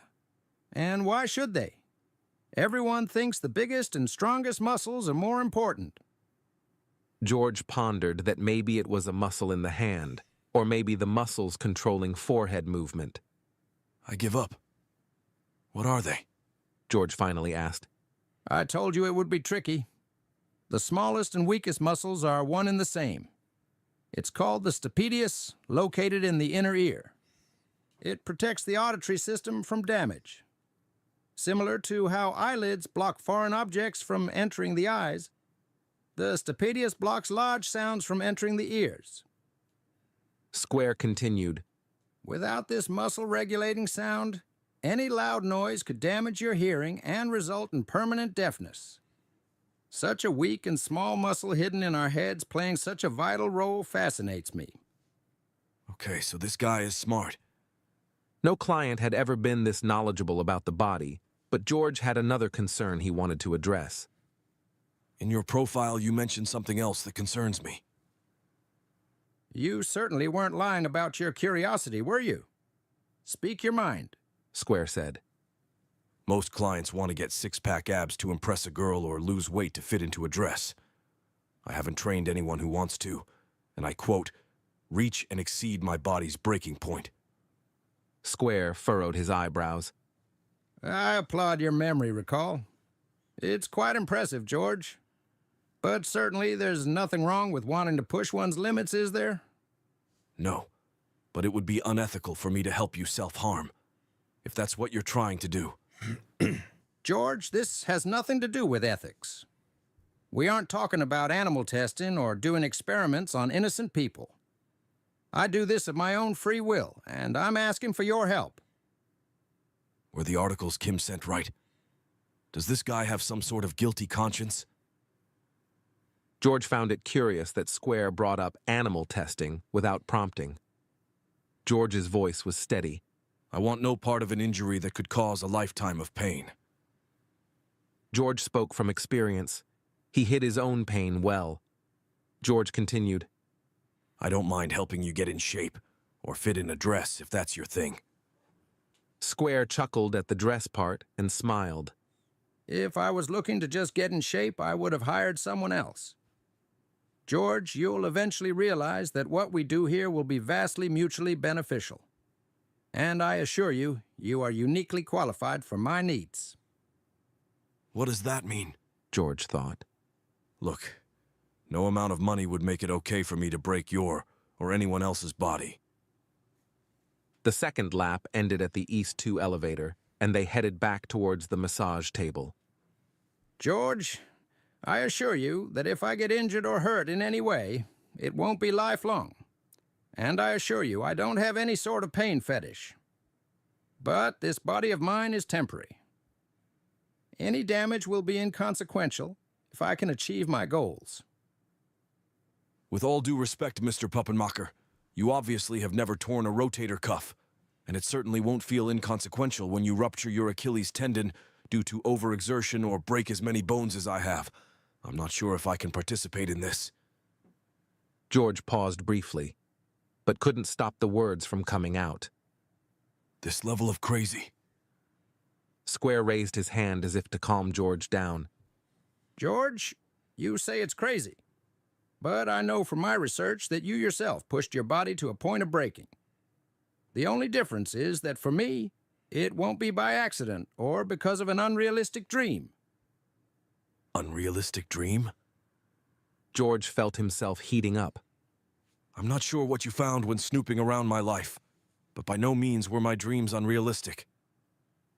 And with those words, George's heat was set to max. I appreciate your generous offer, and am flattered you think so highly of my training skills, but it's obvious I'm not the right trainer for this job. I'm afraid I won't be able to help you. Square raised his voice, matching George's tone. You're wrong, George. You're exactly the right trainer for this. You've pushed your body to its breaking point more than once. You had more broken bones than any other fighter in your weight class. And how many muscles have you torn? Before your career-ending fight, you were even hospitalized with rhabdomyolysis that you are lucky to have survived. And despite all that, you still kept training. George snapped. How the hell does he know about my rhabdomyolysis? Square's research had gone too far. I don't appreciate being spied on. Exactly how did you get access to my private information? I've got my ways. Square said matter-of-factly. The thing is, a sane person would have stopped the moment their health was threatened. But you didn't stop, did you, George? You have unique characteristics that this project, and frankly I, need to harness. How much does this guy know? My dark thoughts. Before I met Kim. No. No one could have known, even if I had opium enabled. Square continued in an aggressive tone. George, I'm a scientist and explorer of the human body. I need to push this body to its limits, to know where it fails so I can learn best how to fix it. With your experience in both pushing and breaking your body, we can change mankind forever. Again, with his delusional thoughts. I have no interest in changing mankind, nor do I want to deal with the aftermath of your injuries. George moved to gather his equipment. I'm sorry I wasted your time. George, listen.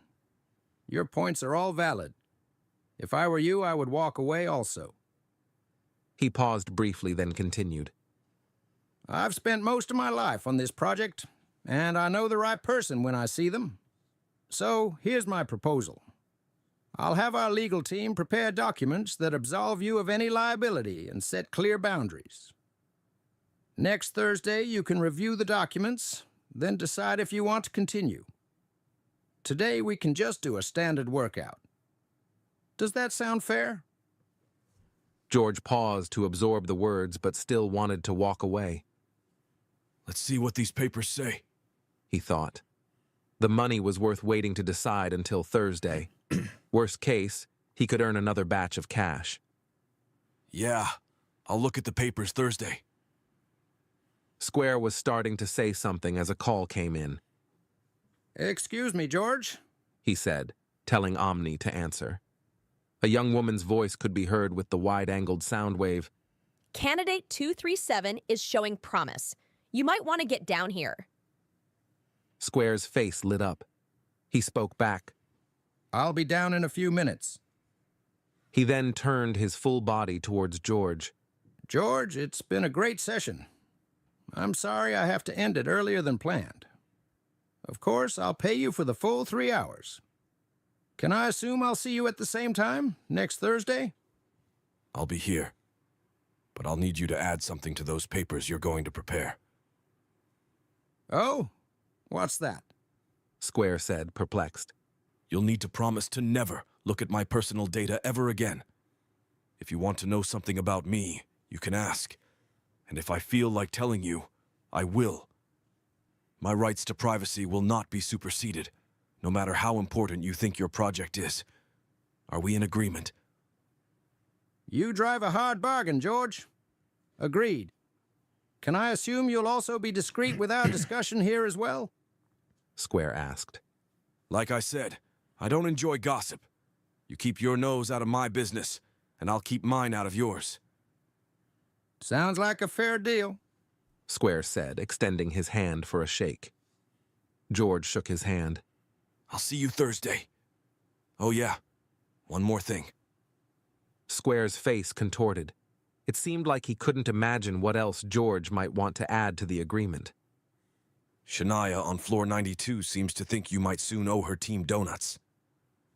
Square's expression softened, and a grin now covered his entire face. This is truly great news. I've been waiting for these donuts a long time. All right. Don't let me forget your payment. While George gathered up his equipment, Square pulled cash from a locked desk drawer and put it into an envelope. George pushed the envelope filled with exactly $2,250 in cash deep into his backpack underneath the stretch bands. While George finished packing up his equipment, Square changed back into his work clothes, again surprising George by exposing his fully nude body.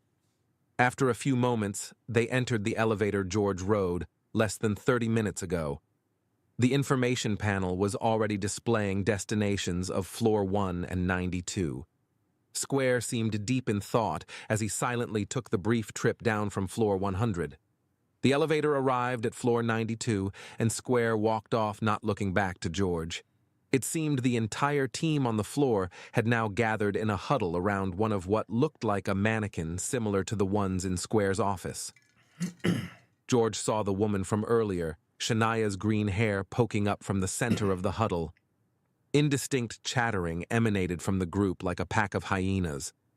Just as the doors of the elevator closed, George was certain he heard someone excitedly scream, "Oh my God! He moved his finger!" That was a good ending to that chapter. Oh, I like that. Oh my God. All right, now, I don't know who's going to stay for this, but I'm going to go to the third chapter. The third chapter, when I heard it on my walk, like last week, it was the best. I love this chapter. So I'm going to play it. Yeah, I think George's voice works. It's just, I wish that I could get the AI a little bit more natural in some spots, because sometimes it's off a little bit, like the intonation, but I work so much to do that. I rewrite dialogue so much and hope that the AI reads it properly. And sometimes it'll read it properly. And this is why I know it's not an algorithm, because it doesn't always read it the same way. If I recalculate it, it'll change it. There was one point where my female lead, Kim, was like, normally she's like, George, I don't think that's a good idea. But sometimes she'll be like, George, I don't think that's a good idea. I'm like, what? Why is she so deep right now when the last two lines were very high pitched? It's because it's looking at the content and trying to say, what is her tone here? But it's sometimes missing the context. And also, I've split up each line independently sometimes, most of the time, because every recalculation for even a small word, it takes from my quota, and I don't want to do that, so I'm like splitting it up. It doesn't like remember if there's 4 sentences in a block, it won't just refix that one sentence, it'll refix all the sentences, and that'll take away a lot from my quota. All right, off to bed. See ya. See ya, Bill. Sorry you couldn't stay. I'll play the third, here we go, third chapter. My favorite so far. Actually, I don't remember what was in 4 and 5, but this is good. Chapter 3, George. George was about 10 minutes late when finally arriving to the place Kim had booked. He thought, that's what I get for using an unmanned transport that can't figure out how to navigate around a pothole. In stark contrast to the letter building, which was drowning in bleeding-edge technology only a few blocks away, the Whiskey House was a forgotten remnant from the early 2000s. Despite its best efforts, it remained stubbornly unpopular, especially with anyone who couldn't stand being disconnected from their digital pacifiers, which was most people nowadays. And although George was an ideal customer for the Whiskey House, he hadn't ever been. He was certain if it weren't for him, Kim would much rather be somewhere her phone worked. George stood at the entrance, near an empty podium. Behind a beautifully carved wooden bar was a massive lit-up shelf reaching the ceiling with thousands of multicolored bottles of whiskey, vodka, brandy, scotch, and any other type of alcohol you could imagine lining its shelves. Here's the cool thing. This place exists. The Whiskey House is from modern-day San Diego. I went to it. And I first wrote all this description based on what I saw on YouTube, on Google Maps, and looking inside. And then I went. It was amazing to be in this place that I had written about. Extravagant chandeliers adorned the ceiling, casting a relaxing light on the entirety of the dining area and bar. A woman, probably in her mid-20s, walked out of a hallway opposite the bar area. She was focused on tying on an apron with a large WH embroidered on the front. She looked up, and upon noticing George at the podium, she hurried her pace. In a friendly voice, she apologized. I'm so sorry I kept you waiting. George nodded. No problem. I just got here. Will you be dining with us tonight? Or perhaps enjoying one of our 4,000 alcoholic beverages from around the world? 4,000, huh? Now George knew why Kim chose this place. Probably a bit of both. I'm meeting my... He paused briefly, searching the bar. Girlfriend here. George isn't much of a drinker, so it was his first time to the Whiskey House. He wondered if Kim's transport got confused at the same pothole his did. Half of the tables were empty and exclusively gray-haired couples sat at the ones that weren't. Besides the hostess, George wasn't sure if there were any other Gen Alpha or Gen Beta in the entire bar. Just then, he heard a voice shout, "George, over here!" from the back of the restaurant. He looked to see a slender Asian woman with long black hair sporting blonde streaks on the left side. She was standing and waving her hand. It was Kim. There she is. He nodded his head to the hostess, who enthusiastically replied, Enjoy! As he walked to Kim's table. George slid into the circular booth next to Kim and kissed her smiling face. Fancy place, George said. This is what you get when I choose the restaurant.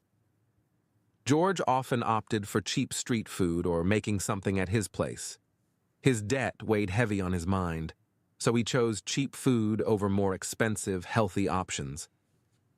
I suppose I can afford to splurge tonight, he said, tapping the envelope of cash in his pocket.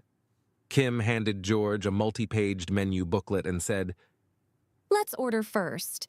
Then you can tell me the juicy details of your mystery client. George was pleasantly surprised. He hadn't seen a printed menu in a while, years, maybe. That's why I chose this place, Kim said. I knew you would like the old-fashioned vibe. Also, it's my treat tonight. Normally, George and Kim would split the bill. Didn't you hear me say I could afford to splurge? He smiled. I'm flush with cash, so let me treat.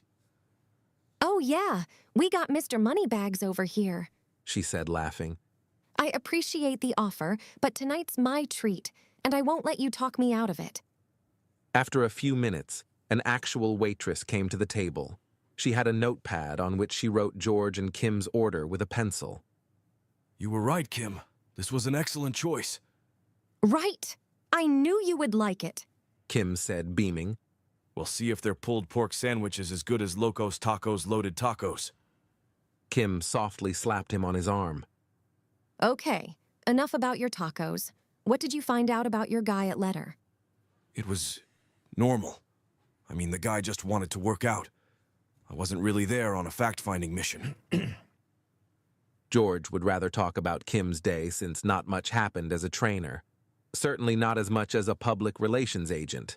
Kim's life was infinitely more interesting. Kim pressed for more information.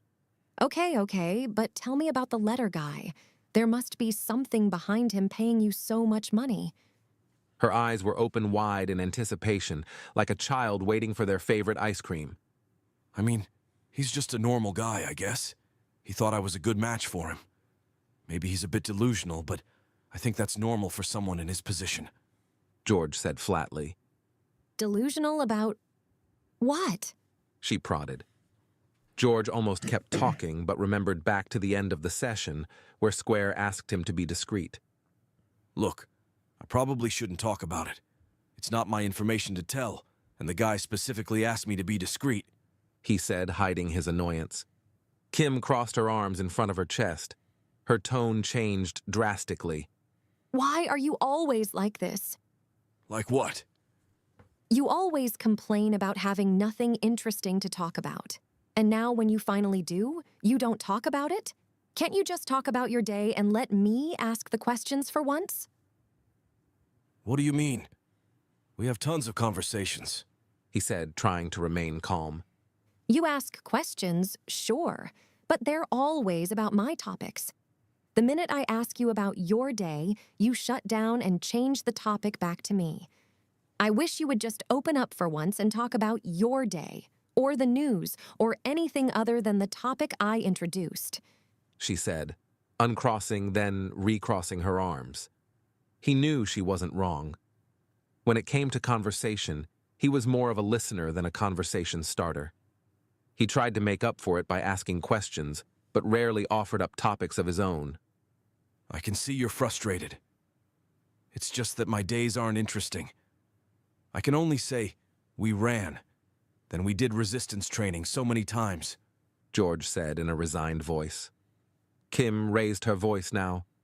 Letter is one of the most well-known companies in the world, and you're training one of their higher-ups. Well, I assume he's a higher-up, but unless you talk about it, he might as well have been one of the custodians. George was stuck in this conversation and desperately wanted out. See, here's the problem, right? This voice is supposed to be Bella, but it shifted to Sarah, and I can't get back to Bella. Like, Bella doesn't exist anymore in my search. So, I don't know what to do. I can't. So it's a deeper voice now. This is where I got stuck and I started redoing things, but... George was stuck in this conversation and desperately wanted out. I can confidently say he isn't a custodian, but the conversation was between me and him. I told you he asked me to be discreet. I don't think he would want me telling random people about his goings-on. Kim's face was now visibly turning red. Oh, I see. Now I'm a random person to you. Silently, George thought, damn it. Kim would sometimes focus on a word and not let go. You know I didn't mean it that way. I just mean that I shouldn't. Kim stood up, grabbed her purse, and threw the strap over her shoulder. Actually, I don't know what you mean at all, George. You never tell me. You don't even live in the present world. If aliens landed in San Diego, you wouldn't know until I told you. And with that, she stormed out of the restaurant. George didn't try to stop her. He knew it wouldn't work anyways. Once Kim was on fire, she stayed that way. Kim had gotten angry before over what she called George's lack of willingness to share or lack of awareness, and it took her 2 days to calm down. She just needed some time, and he didn't mind giving it to her. He reasoned there probably wasn't much value in overanalyzing the argument, because Kim wasn't wrong. He did need to open up more. George had considered canceling their order and leaving, but his stomach told him to stay. He moved to the left side of the booth and now had a full view of the restaurant. The TV above the bar was streaming classic MMA fights. Currently, it was showing back-to-back matches of Ronda Rousey. He tuned the TV out completely, instead opting to people watch as he waited for his food. There was a well-dressed older man at the bar. He was talking to a younger, casually dressed man. As George watched, twice the older man had tried to put his arm on the other man's shoulder. It was obvious to George the younger man wasn't interested in the older man's advances. The first time the older man tried, the younger man immediately got up and escaped to the bathroom. On the second attempt, the younger man, seemingly on accident, spilled his drink on the older man's lap. But from George's position, it didn't look like an accident. Now, visibly angry, the older man stood up abruptly and took a defensive posture as if he was going to attack the younger man. A few years earlier, George might have jumped up ready to protect the younger man. But those days were gone. The only punches George had thrown in 3 years were into the air or a punching bag. In response to the older man's aggression, the younger man slowly stood. He said something to the older man that George couldn't hear. Whatever it was, it worked, because the older man lowered his guard and exited the whiskey house. While George waited for the food, he noticed every so often the hostess had looked his way. Maybe she saw Kim storm out and felt bad for him. Kim's fiery personality led to many great conversations, so he thought. Now he wondered if maybe the enjoyment was one-sided. Am I like the clueless older guy at the bar? Does Kim just tolerate me? George and Kim's food order arrived. The waiter asked, "You want me to wrap her dish up?" George nodded. Yeah, thank you. She won't be coming back tonight. As the waiter scooped up Kim's dish, George glanced back at the TV. Rousey's first defeat, where she lost the championship, was now showing. George had seen the fight before. It was too much for him to watch. He called out to the waiter, "Sorry, but can you box this one up as well?" After a few minutes, George was sitting in the back of a transport on the way back to the Flamingo, with a bag of food sitting next to him. Halfway home, a long message popped up on his phone. Hey, I'm sorry I left so abruptly. You know, I love you. I just let my emotions get to me. More than you not opening up, it's the idea that you're helping this letter guy. It makes me so anxious. Before responding, George took a moment to compose his thoughts. He knew Kim was right. Even if he didn't think Letter was evil, he needed to respect her feelings about them. You don't need to apologize. I understand your anxiety about Letter. As a signal he cared for her feelings and to show he had the ability to share, George decided to break his promise to Square. About my client at Letter. I promise to keep our conversations discreet. But if you tell me you'll keep it between us, then I don't mind sharing. You okay with that? Kim sent an emoji of exploding fireworks. Of course. But if you go missing or end up dead, I'm spilling everything I know on the boards. She was referring to the underground bulletin boards she often read, where the latest gossip and conspiracy theories were debated by wannabe detectives and conspiracy junkies. Okay, fine. But at least wait 24 hours before you hold any news conferences. After all, my transport could just be confused, and I'm just stuck in traffic. 24 hours. You drive a hard bargain, Mr. Williams, but it's a deal. Now spill your info. The guy's name is Square Pupanmaka. You know him? No, I've never heard of him. What a peculiar name. Keep going. He seems pretty high up at Letter, and it seems he has a whole team working under him. Oh, juicy. Please tell me you got a business card or something. It probably says his position on it. No, I didn't get a card. Sorry. But his office takes up the entire 100th floor. And I don't think a low-level employee would get an entire floor. Oh, he's definitely a bigwig if he has the entire floor. One thing really surprised me. And that is? Well, he's very knowledgeable in human anatomy. The guy knows more about the body than I do. Oh, interesting. But it makes perfect sense he would be well-versed in anatomy. How so? Oh, George, you really need to get your head out of all those crime fantasy books and watch the news. Letter has its hands in medical, robotics, AI, and dozens of other related industries. Ah. That explains the weird mannequins. Also, the books aren't fantasy. They're true crime novels. Kim was right. George probably should know more about such a large company. Mannequins? Interesting. How about you tell me about those at lunch tomorrow? We can make up for tonight. Sorry to cut this short, but I've got a warm bath waiting. George looked at his Omni scheduler. For tomorrow, he had 3 client sessions. Between private sessions and his group class at the People First shelter, realistically, he wouldn't have time until Wednesday.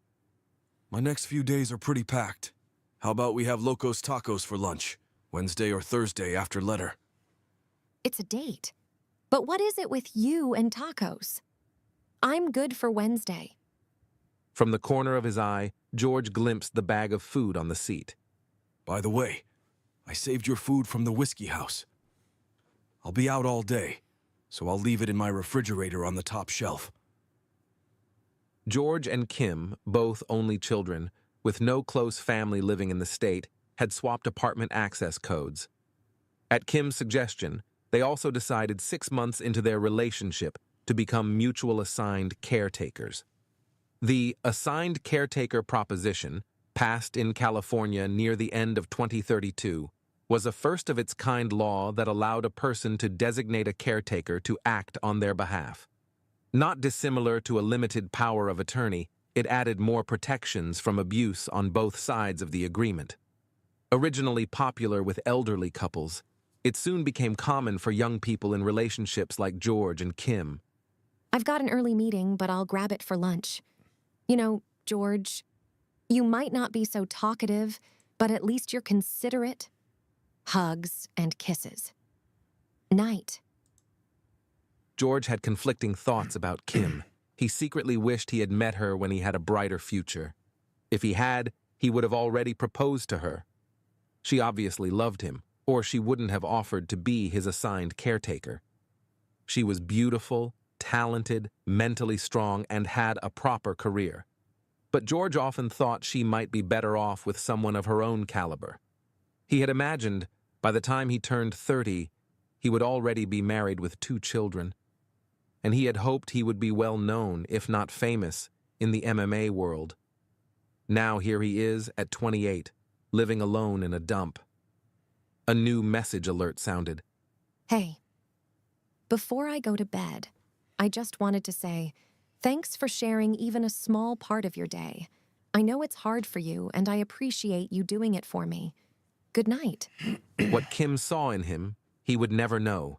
His mediocre life would probably never compare to the excitement of Kim's.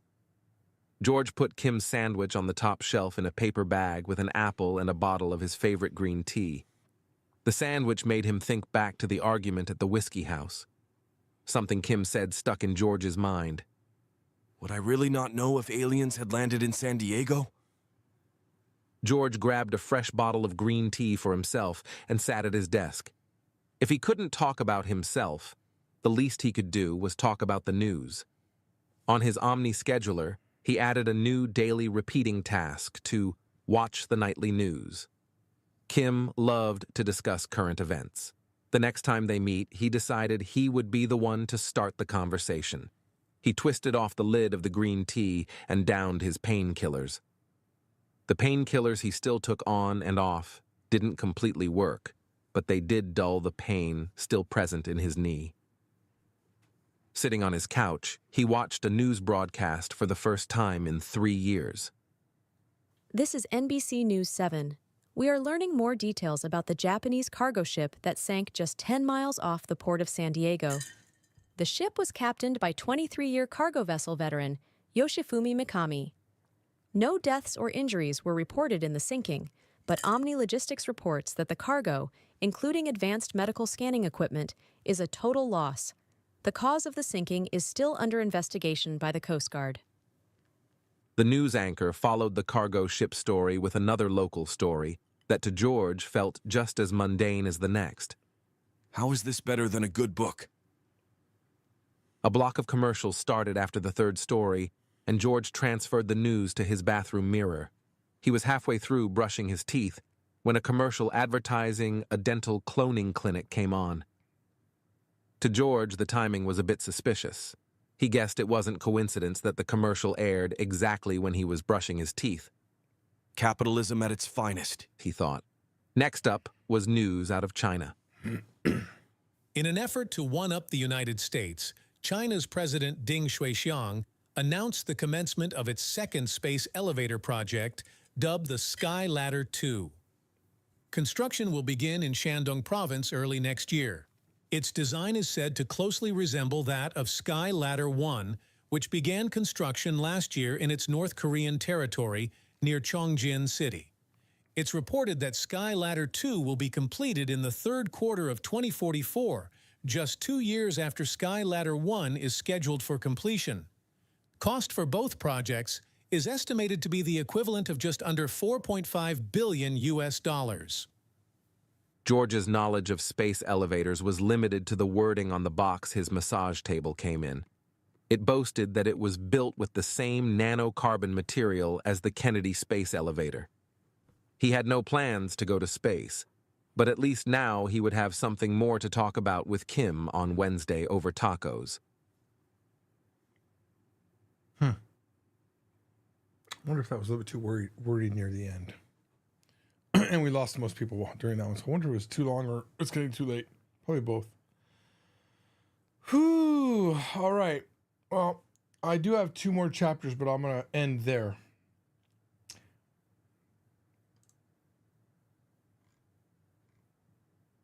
Oh, yeah. Next chapter is really good, too. In my mind. Anyway, I welcome your feedback. Let me know what you think about the voices so far. Thanks. I'll see you guys another day. Bye.